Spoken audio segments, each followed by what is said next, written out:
મૌન વ્રતની કથા. અવંતીમાં એક પવિત્ર અને વિદ્વાન બ્રાહ્મણ રહેતો હતો. તેનું નામ ધર્મદાસ હતું. ખરેખર તે હંમેશા ધર્મમય જીવન ગાળતો હતો. તેણે જીવનમાં ઘણા વર્ષો તપમાં ગાળવાથી તેની ખ્યાતિ તપસ્વી તરીકે થતી હતી. વારંવાર તપ કરવાથી ધર્મદાસનું શરીર દુબળું અને કૃશ થઈ ગયું હતું. તેની ઉંમર 70 વર્ષની થઈ ગઈ હતી. એવામાં પુરુષોત્તમ માસ આવ્યો. ધર્મદાસ પુરુષોત્તમ વ્રતનો મહિમા જાણતો હતો, તેથી તેને પુરુષોત્તમ વ્રત કરવાનું નક્કી કર્યું. વ્રતના પહેલા દિવસે તે પ્રાતઃકાળમાં ઉઠીને નદીએ સ્નાન કરવા ગયો. વ્રત નિયમ મુજબ તેને કાંઠાગોરમાનું પૂજન કર્યું, કથા વાર્તા સાંભળી અને બ્રાહ્મણોને યથાશક્તિ દાન આપી પોતાના મુકામે આવી પહોંચ્યો. 70 વર્ષની ઉંમરે આટલું ચાલતા ચાલતા તે થાકી ગયો હતો. ઉપરાંત તેને ઉપવાસ પણ કર્યો હોવાથી તેના શરીરમાં અશક્તિ આવી ગઈ હતી. બીજા દિવસે તે સ્નાન કરવા નદીએ ગયો. ગઈકાલ કરતાં આજે તેને વધારે તકલીફ પડી. બીજા દિવસનો ઉપવાસ અને વસમો લાગ્યો. તેનો જીવ ગભરાવા લાગ્યો. તે વિચારવા લાગ્યો, બીજા દિવસના ઉપવાસે મારી આવી હાલત કરી છે, તે આખો મહિનો કેમ ખેંચાશે? પણ સંકલ્પ કરેલો તેથી નિયમ ભંગ કરે તો દોષમાં પડે. તેનું દુર્બળ શરીરને હવે ઉપવાસ થઈ શકે તેમ નહોતું, પરંતુ ધર્મ પ્રત્યે અડગ આસ્થા હતી. એ શરીરથી ભલે ભાંગી પડ્યો હતો, પણ તેનું મન ઘણું મજબૂત હતું.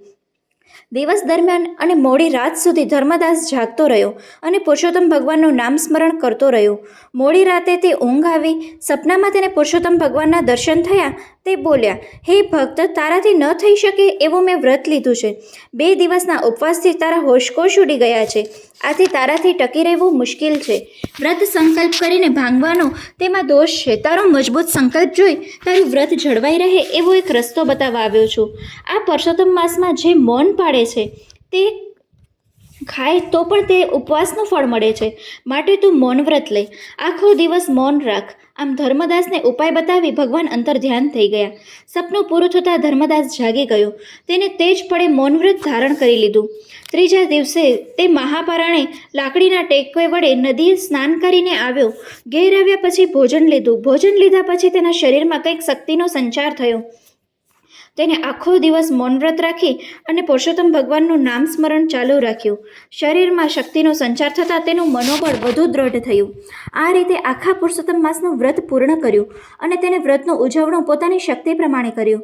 ધર્મદાસની શ્રદ્ધાપૂર્વકની ભક્તિથી પુરુષોત્તમ ભગવાન તેવા એના પર પ્રસન્ન થયા અને પ્રગટ થઈને કહેવા લાગ્યા, હે વિપ્ર, તારી ઈચ્છા હોય તે માંગી લે, હું તારા ઉપર પ્રસન્ન થયો છું. ધર્મદાસ કહે, હે પુરુષોત્તમ ભગવાન, તમે મારા ઉપર અનહદ કૃપા કરીને દર્શન આપ્યા છે.